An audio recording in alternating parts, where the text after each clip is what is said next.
Hello you guys, welcome back to my channel. I'm very excited for today's video because it is going to be the third update in the deco panning project pan that was created by Emily from Emily and Max. I will have her channel linked down below as well as all of the other information pertaining to this game style project, including the spreadsheet that will have all of the different prompts associated with this project. So if you want to follow along at home, if you want to participate, you are more than welcome to.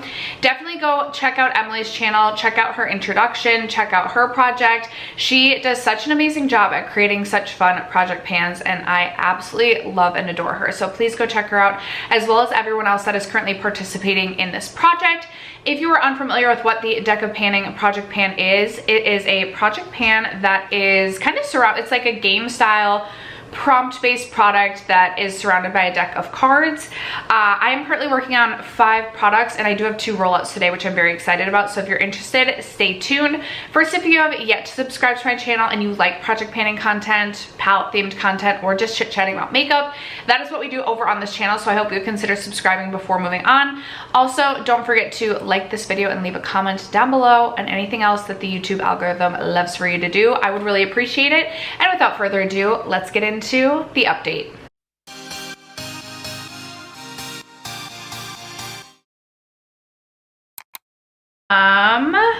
We can get into, let's start with the product that's been in this project the longest. It is my iconic London lip plumping gloss, and I did roll this in with the goal to finish this product. I wanted to kind of have a mix of easier goals mixed with some completion or harder goals, and this is why does my heat have to come on right now? It's not even that cold outside. I should have just turned it off. Okay, this is a lip gloss that I have been working on for some time. I was working on it in my whole collection project pan last year with the goal to finish it, and I swear this is the lip gloss that just like keeps on glossing. It just keeps going. I will say I definitely like this or have more of an appreciation for this now that I have had it and used it for so long. Over when I like first started using it. It's still not something that I personally would repurchase. I definitely prefer my Lawless Forget the Filler, my Buxom glosses if I'm looking for a lip plumping gloss. This reminds me of both of those in that they sort of have that minty tingly sensation. It's definitely not anything painful, it's just the minty sensation. I really like this for honestly layering with just about anything. I had this laid down over top of my Vive Velvet Sands lip liner, and then I did put a little bit of one of my What's Up Beauty lipsticks on top. I have the shade Seba on. That's my lip combo today and I really like it. Anytime I feel like I want to tone down lip combination, I'm trying to think of what I did the other day. Oh, I got a new Buxom gloss. Okay, so during the 21 Days of Beauty, I picked up the Plump Shot Buxom gloss in the shade Spellbound, which is this, oh my gosh, it's like this holographic pink. It's probably not going to show up the best swatched right there, but it is a very like holographic and metallic on lips. Not what I was expecting or really wanting, but then I put this over top and it really just made this look like a bright pink lip gloss. And so I really feel like this does help to kind of tone down some things or just to like neutralize things at times. I really enjoy having this. It's just for me something that I don't see myself repurchasing unless I like miss it when it's gone. Anyway, I have rambled on forever. So the other interesting thing about this product is the way that the product settles. Like lip gloss definitely coats the walls higher than where it's necessarily settling. So the last update I was about here, actually the last update, I don't know if I marked anything. So I think 2 updates ago, we were here, and now by my best estimation, we're here or possibly even a little bit lower. To be honest, I feel like possibly even more like here, but then you do have the product that's coating the walls. So I feel like I'm having to dip in multiple times to reach for this. Another complaint I have with this product is I feel like the applicator is just like really long and like too bendy and too flexible. It kind of annoys me. But overall, enjoy the gloss. It is glossed for several years at this point in time. Like I feel like I use this very consistently and it's taking for freaking ever. So I'm still working on this. I think it'll be several months yet before we actually finish this, but my goal is to complete that this year. And then the last 2 products that I'm still working on, I believe, no, this one rolled in, I think 2 updates ago. This is the lip gloss that I have on today. It's the What's Up Beauty lip gloss in the shade Seba. I rolled this in for the Prompt and Indie product, which if I didn't say I rolled this in for a mainstream product, you can get Iconic London, I think at both Ulta and Sephora. Anyway, I rolled this in for an indie product. I thought about rolling in an indie palette, but I was like, I want to roll in something different for indie, and I really struggled to get myself to reach for lipsticks. So I thought this would be appropriate to kind of give me an extra boost of motivation to reach for this. It's such a beautiful lipstick. I don't know if you'll be able to tell, but there's like so much embossing into the actual lipstick. It makes me sad to kind of even be using this, but I love the shade. It's like my perfect light to mid-tone sort of nude shade, just like a perfect nude. I gave myself a 10 use goal with this. I had reached for this 1 out of 10 times last update, and I did reach for this an additional 3 times. So I am at 4 out of 10 uses, meaning that I still have 6 uses left before we can roll this out. I'm hoping to reach for this. I feel like it'll probably take me, if I'm being realistic with myself, it will likely take me 2 more months to finish this, but I would like to remember to reach for this a little bit more because I do really like the way that it looks on my lips. Nevertheless, we are still working on that. All right, and then the last product that we are still working on in this project is something that I rolled in last update, and I rolled this in for the prompt out of your hands, meaning someone other than me had to select what product I was going to work on. My daughter selected this for me. She really likes Dior because she's like watching all of the YouTube shorts, watching all of the TikToks. I told her not to get the Dior oil. I was like, we are not spending $40 on that oil. There's so many less expensive oils out there that are better. But anyway, she wanted me to work on this, and she gave me the goal to reach for each shade within this highlighting palette 5 total times. I have reached for the palette as a whole 5 times as of this moment. And to break out each shade, I've reached for this shade up here 1 time. This is probably my least favorite shade in this palette. I don't really love a gold, and this is like a very interesting gold. It's fine, but it's definitely not my favorite. I've reached for this shade right here, I think 2 times, yes, twice. I actually have this on as like a blush topper today, and that's really how I've been reaching for this shade. I do like a glowier cheek, so I don't mind using this as a blush topper, and I'm honestly excited to continue to reach for this. This palette, actually, I have decluttered in the past, and then I've recluttered it back in my collection, and I'm honestly glad that I do still have this because I am enjoying this and have enjoyed this the last, you know, several months. But this shade right here, my most favorite shade in the palette, because it is the pink. I've reached for this 3 total times. I think this is a beautiful highlighting shade. I'm happy to have this palette for this shade alone, but the 2 times I've used this as a blush topper, I have been liking this, so I'm excited to be getting use out of this in different ways. And I think I'll really enjoy continuing to use this as a blush topper, especially throughout the summer.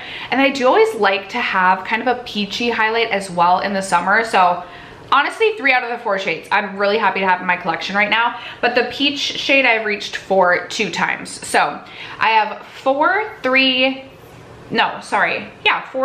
2, and 3 times more that I have to reach for this.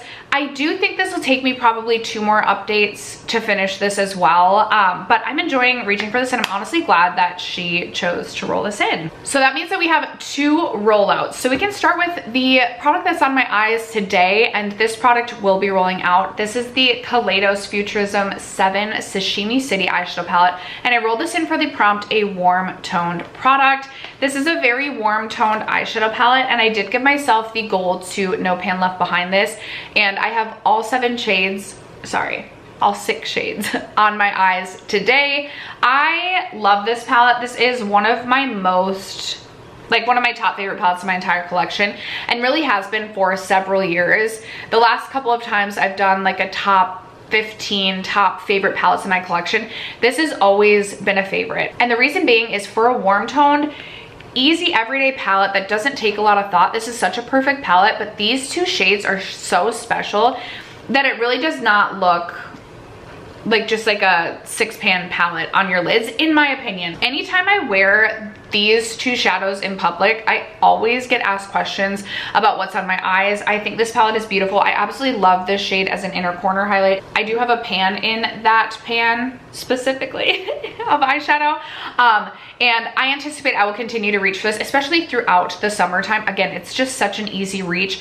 I likely will roll this in as a focus palette to one of my Shop My Stash rotations, but it will be rolling out of this project because I have officially reached for every single shade. And then the other rollout, I rolled in all of my Lawless lip liners, and I rolled this in for the prompt a pencil, and I gave myself the goal to no pencil left behind, meaning that I just wanted to reach for all these pencils at least 1 time to decide whether or not I want to keep these in my collection. The thing about the Lawless lip liner formula is it is one of those formulas that's really glidey, and I don't feel like it does a great job of staying in the lip lines. And I really started to notice that when I used the red. And so for that reason, I was like, I want to use all the shades, see if there's shades that I want versus shades that I don't want. And then, you know, during my next declutter, at least I'll have an idea of the shades that I can let go of. I like something that's going to adhere to my lips a little bit better.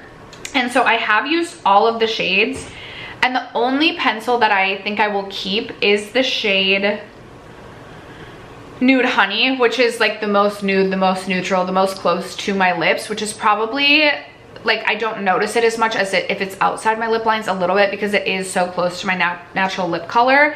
But the rest of the shades, I think I will ultimately pass along. It's just not my perfect lip liner formula. I feel like I'm becoming more of a lip liner girly, but I'm definitely very picky about my lip liner formulas, just because I feel like I don't have symmetrical lips either. So sometimes, I don't know, it's tough out here, you know, it's tough out here. So I'm glad that I did this, and I'm glad that I was able to actually make the decision that I really only need one of these. So there we go. So that brings us to the point of the project that we get to roll in 2 additional prompts. So I have my deck of cards here. I have shuffled these, but I'll shuffle them 4 more times. 4 is my favorite number. So 1, 2, 3, 4. So if you don't know, there's 2. Sorry, I didn't show you guys. I can show you the next one. The Joker, so I have 2 Jokers in here. I'm living on the wild side, and I've just kept both of my Jokers in here because otherwise I definitely will lose the other Joker. And if I ever want to actually, oh, that was not a good shuffle. If I ever actually want to use these cards to like play cards, I'd like to not have one of my Jokers last. But the Joker stands for the prompt, are you joking? And in that case, you have to, that was a horrible shuffle as well. In that case, you have to choose a product that you really don't want to pan. And I honestly don't know what I would choose if I get the Joker, so knock on wood, hopefully that doesn't happen, but I feel like I've jinxed myself as of now.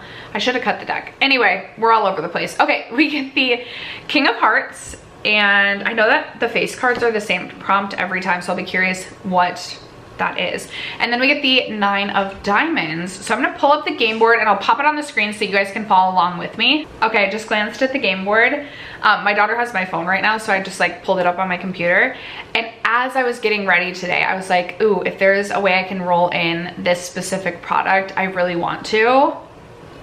And the 9 of Diamonds is gonna do that for me. But anyway, let's start with the King of Hearts. So a red king stands for no pan left behind, which is great because I do feel like in my mind, I'm like, I need to be getting through some of my palettes quicker for no pan left behind. So hopefully I can pick something that's going to make sense for me to kind of bust through right away easily in, you know, end of April, beginning of May, that I can just get through and roll out next update. So no pan left behind for this.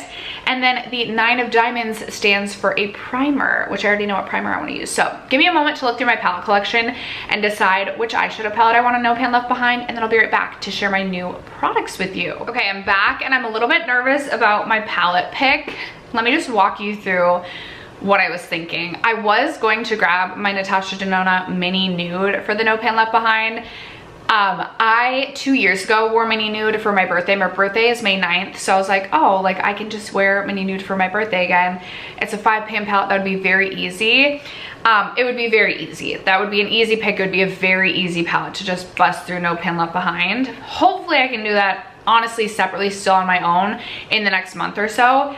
But I'm actually gonna roll in my Adept Cosmetics Plain Jane Remastered, and this is going to be a challenge. But if I don't roll this in to a project, I don't feel like I will ever get through this no pan left behind. And I've been wanting to do so for so long. And the reason this one is so hard is because it is a 2, 4, 6, it's a 12 pan all shimmer palette. And I'm really only reaching into this for like 1 to 2 shadows at any given time.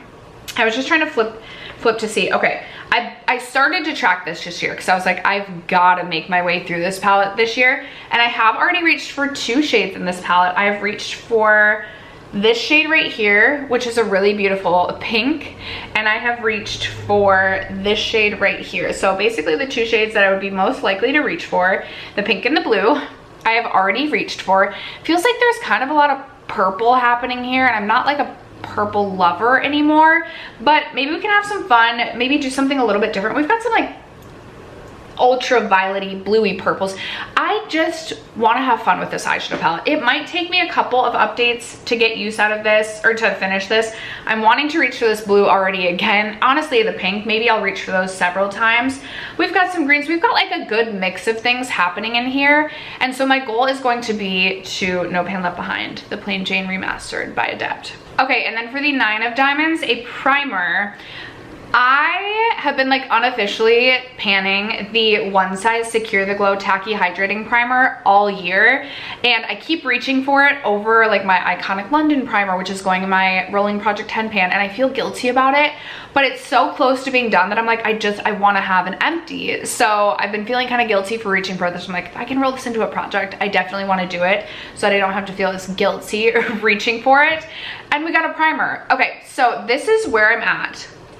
This is a really nice tacky primer that also does feel very hydrating on the skin. I actually reached for this today when I was doing my makeup, and it does have a good tack to it. It does feel really nice and hydrating. It almost feels a little bit cooling when you put it on the skin because it has a bit of a gel-like consistency. But I've said many times on my channel that this isn't something that I personally would repurchase. I think it's a little overpriced. Just thinking through other tacky primers on the market, like e.l.f. just makes such a good tacky gripping primer that I just don't feel like you need to spend more than $10 if you're looking specifically for something that is going to grip your makeup. That being said, I did just purchase the Milk Hydra Grip Primer during this Sephora sale, so clearly I'm not taking my own advice, but I just want to finish this because it's not something I'll need to go repurchase, and it would be another primer empty or just another empty. I haven't been doing great at emptying product this year, so I would love an excuse to finish a product. So I will be rolling in the One Size Secure the Glow. This may take a couple of months to finish up. Honestly, I don't know. Maybe it'll be an empty next update, maybe not. I'm looking at my products now. I'm like, I better get chugging along on the Dior because I feel like this is my best, most like secure bet for having a rollout next update. It's, you gotta have a rollout every update. Come on, it's not fun if you don't. Otherwise, maybe because we're already to May, if I really don't have a rollout next update, as a punishment to myself, I'd roll in a 6th item. I don't know, but I feel like this would be my best bet. Maybe we can do this. You know, if I reach for this 6 times, if I really put forth effort, we could have some rollouts next update, but I'm a little nervous. But that is going to wrap it up for today's Deck of Panning Project Pan update. I would love to know in the comments below what product you most recently hit a pan on or finished off. Let a girl know in the comments. Other than that, thank you so much for sticking around to watch today's video and for supporting me and my channel as you guys always do. I love you guys so much, and I will catch you in my next video. Bye.